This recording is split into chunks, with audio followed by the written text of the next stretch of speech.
I'm Lysowski, the Sabres beat writer for the Buffalo News. We are amid the quietest portion of the NHL offseason. No transactions. We really haven't seen a significant move since the Sabres re-signed Ukko-Pekka Luukkonen, and so we, as in media, fans, anyone else with interest, wait to see if anything happens between now and training camp. We all know other teams are going to make moves. The Boston Bruins still have to re-sign their starting goalie, Jeremy Swayman. There's teams with unsettled cap situations across the league, which inevitably leads to trades. And remember, there's no offseason trade deadline. The Sabres acquired Jeff Skinner in early August back in 2018. Matthew Tkachuk was traded to the Florida Panthers in late July. It happens. That being said, as we sit here, first week of August, we can only really evaluate what's happened thus far. And in the context of the Sabres, it's important to really reflect on what else happened within the division. We all know they've given away too many games against lesser opponents, Senators, Canadiens, the Red Wings in 22-23 when the Sabres were clearly a better all-around team and pushing for a playoff spot while Detroit was still lagging behind. Now the balance of power has shifted. In our previous video and the previous article that you'll find in the Buffalo News, I went over all of the offseason moves of the top four teams in this division last season. The Boston Bruins, Tampa Bay Lightning, Toronto Maple Leafs, and Florida Panthers, the defending Stanley Cup champion, Florida Panthers, of course. And now it is time to tackle the Ottawa Senators, Detroit Red Wings, and we'll spend less time on the Montreal Canadiens because, let's face it, there's not a whole lot going on there, at least not at the moment. So when it comes to, let's start with Detroit. This is a team, remember, the Sabres have lost 2 out of their last 3 against, and 2 of those losses were quite ugly, right? It wasn't pretty. That game back in March where Buffalo takes a 1-0 lead, then allows 4 unanswered goals by just losing puck battles around their own net and just those details in the game that really just slipped. The response after going up 1-0 was very lackluster, and both of these teams, when we're talking about Buffalo and Detroit, have changed significantly over the last several weeks. Now, Detroit less so in this regard, and I'll explain here in a moment. They let David Perron go, veteran Stanley Cup winning winger who didn't exactly fit with where they needed to go. This team needs to get faster, and they are trying to go about doing that by bringing in Vladimir Tarasenko, who had a pretty good regular season between Ottawa and Florida last year, but he's going to be counted on to be a reliable top 6 scorer. He can't just be a depth piece like he was with the Panthers throughout the playoffs. Now, I thought Tarasenko played well, but there is a reason why he has to keep settling for 1-year contracts rather than getting that payday in a league where a lot of teams are looking for scoring. So not only do they bring in Tarasenko, but they re-sign Patrick Kane. And this really gives this Red Wings team a very strong top 6. With the exception of maybe that second-line center, I really like JT Comfer and Andrew Kopp. They're second and third-line centers. They usually flip-flop, but neither one is really a true second-line center. To me, they're better off in that third-line spot, which really it's all about roster construction. And although, we've seen the drop-off with this team whenever Dylan Larkin is out of the lineup, neither Comfer nor Kopp can really step up. And you look at this back end, and on the blue line, they still have Ben Sherratt probably skating next to Moritz Seider on that top pair. And we saw last season that Ben Sherratt, at this stage of his career, I'm not convinced that he can handle the types of assignments that they want Seider to be tasked to handle, right? Like, they want Seider on the ice against the opponent's best players. And last season, if you look at you look at shot attempt differential, you look at expected goals, with Sherratt and Seider on the ice, it wasn't very good, which can't be the case when you're going to be paying Seider a lot of money pretty soon, and he's going to be the guy on the ice for 27 minutes a night. So they're going to have to figure out the mixture on their D-core. Simon Edvinsson, one of their top draft pick in 2021, is finally looks like he's going to be a full-time NHLer this coming season.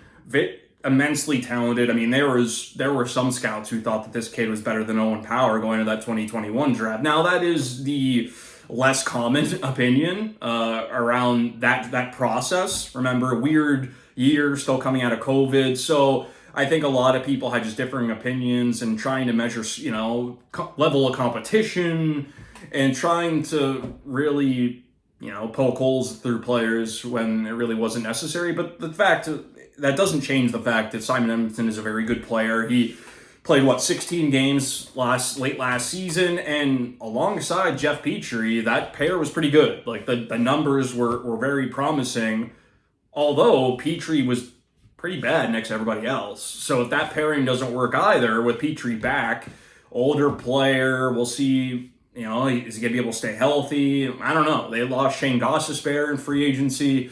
The Oli Mata's back. It's not a very good blue line. All right, it's very clear when you look at this team, they are still trying to build out that back end. Still, it's very, it's hard to imagine this team, how they finished with 91 points last year with what they had.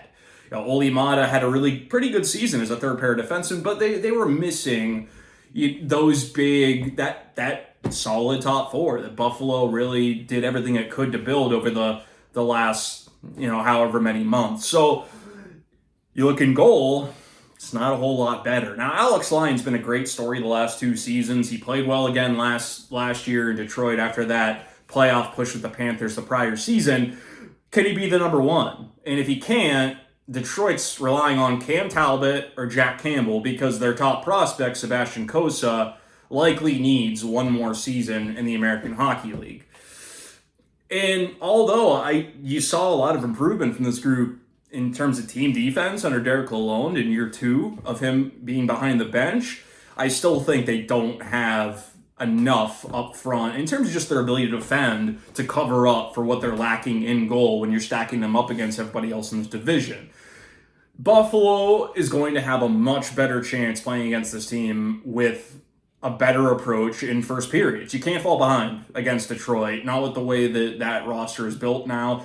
The Red Wings' bottom 6 also changed this summer. Daniel Sprong gone. They bring in a couple, they're going to have Jonathan Berggren down there. They've got some interesting pieces.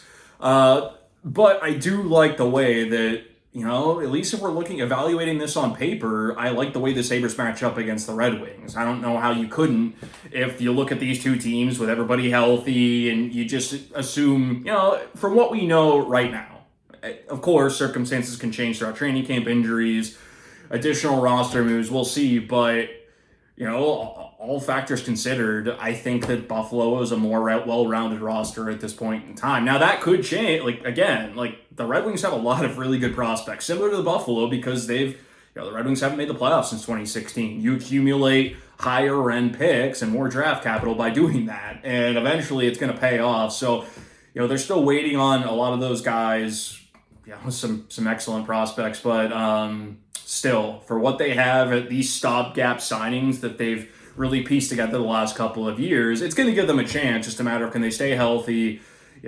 Dylan Larkin's the biggest question mark for me because I think he's arguably their most invaluable player. But again, these head-to-head matchups, critical for Buffalo moving forward with Lindy Ruff as coach. Better starts, better power play, holding on to leads. It's going to be critical moving forward as, again, going back to our conversation about Tampa Bay, Toronto, Boston, and Florida, it's, you can't rely on one of those teams to take a huge step back. You just can't, because they're such well-run organizations that still have sound depth, good goaltending. So the Sabres need to make sure they are above Detroit, Ottawa, and Montreal in this race, and that takes us to the Senators. Now, remember, last fall, the Senators were a popular pick to make the playoffs. They spent money on Dominic Kubalik, a winger who had some success scoring goals in Detroit and Chicago previously. Tarasenko was added. Jacob Chikrin, the defenseman, was brought in that previous trade deadline. They gave a 5-year contract to one of the top goalies in the market last summer, Joonas Korpisalo, and essentially none of that worked. It didn't. They fired their coach not long into the season. Jacques Martin steps back behind the bench and gave them structure, but they still weren't good. They weren't. They were a bad team, and you have to wonder, as I wrote in my piece in the Buffalo News, how much longer does this organization have to figure it out? It reminds me of where the Sabres were at toward the end of Reinhart and Eichel's time in Buffalo, because Brady Tkachuk at some point isn't going to want to stick around for the dysfunction. He's not. They need to show this player that they're serious. It's one thing to say that you're serious, but you have to follow through with significant change. And to the Senators' credit, they did so this summer. And that splash began with adding former Sabres goalie Linus Ullmark, the recent Vezina Trophy winner, and a trade with the Boston Bruins. Now, Korpisalo went the other way. Mark Kostelic, a really solid fourth-line player, also goes to Boston.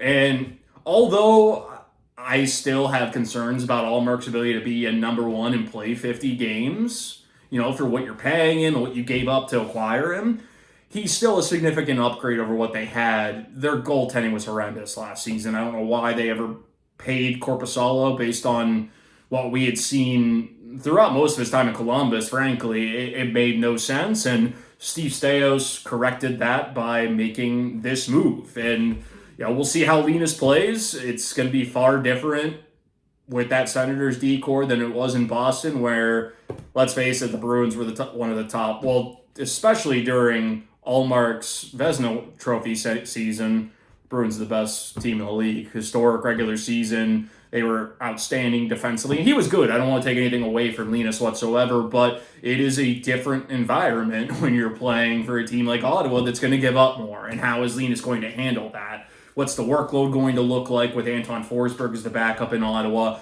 And this D-core changed significantly. They traded Jacob Chychrun, who they gave up a haul to acquire from Arizona not even that long ago, to the Washington Capitals for Nick Jensen. An older, defensively sound, but it's an odd move. And I think that I'm not the only one in league circles, anyone who covers the league who feels that way. It's strange. I think you could have gotten more for Chychrun. I think you could have gotten a different type of defenseman. And now I look at this roster and I'm just wondering, you got Jake Sanderson.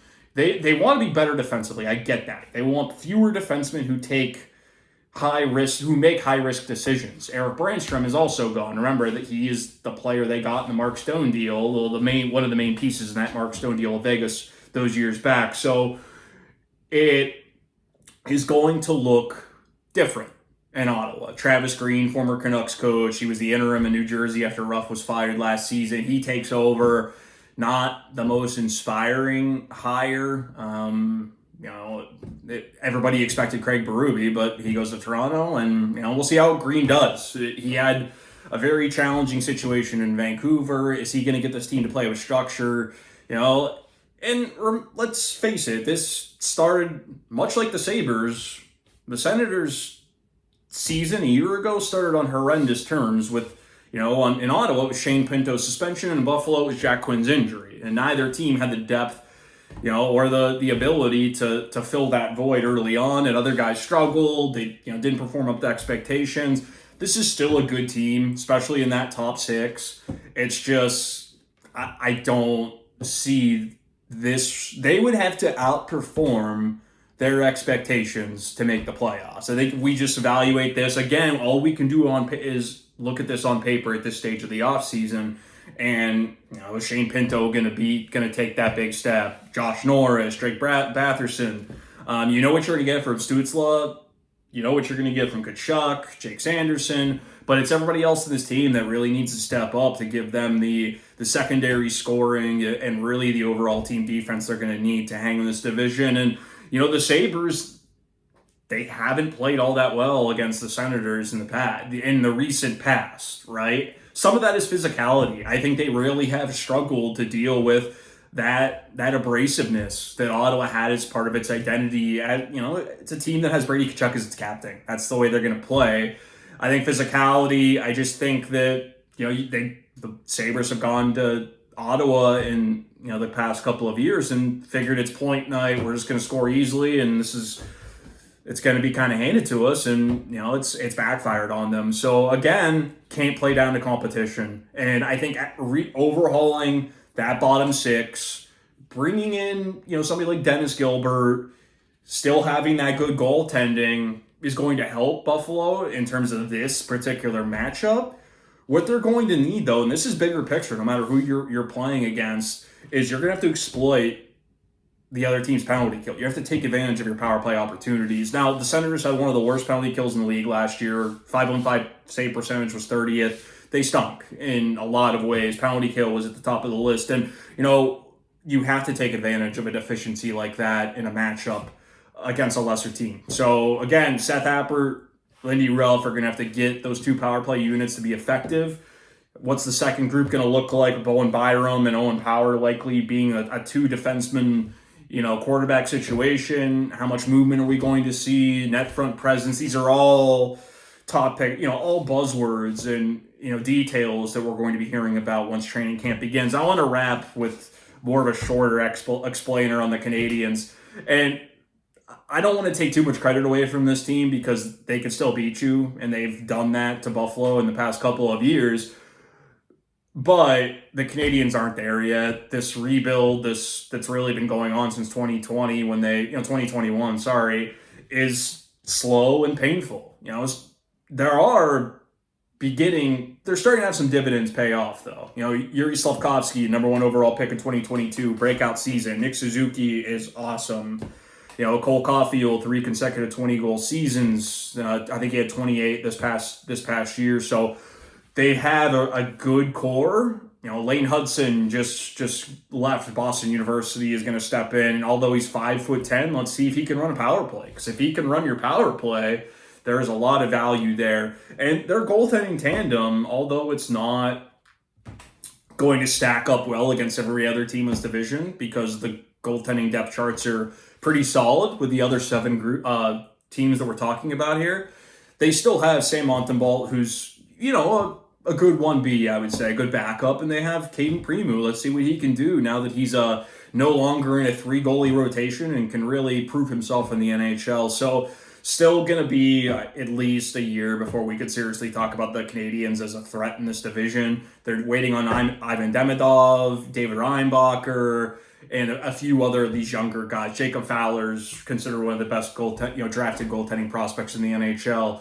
So, again, we could talk here. Last year, I think the consensus, when you talk to a lot of people around the league, especially with where Detroit was at, and they hadn't signed Patrick Kane yet, was that Buffalo was the favorite. Now, it's very difficult to determine which of these teams can be considered the favorite to emerge as that playoff. As that playoff qualifier in the Atlantic. Right now, I think you have to give it to Detroit just because of what they did last year, bringing back Kane, bringing in Tarasenko, some of the other improvements they've made, but Buffalo's right there. I don't think you can argue that. Curious to hear everybody's thoughts. I was on After the Whistle with Andrew Peters and Craig Rive last week, and if you haven't listened, I'm sure you could find it on wherever you find your podcast, but we talked about, yes, the Sabres ideally would have another top 6 scorer added to this roster. Yes, the mix on defense, you would like it to be a little bit more solidified to where you could see you could see Lindy Ruff having options on building 3 pairs. Right now, he may be a little limited, and that's a conversation for another day. But right now, you have to like with what the Sabres did, the depth not only in the NHL in terms of secondary scoring, but what they'll have in Rochester. We'll see how it plays out, though. We still have about 5 weeks until rookie camp. I'm Lance Lysowski from the Buffalo News. No mailbag this week. We'll look to bring back one next week. We'll see how it plays out. But email me. Find me on Twitter, X, whatever you want to call it, LLYSOWSKI. Have a great day.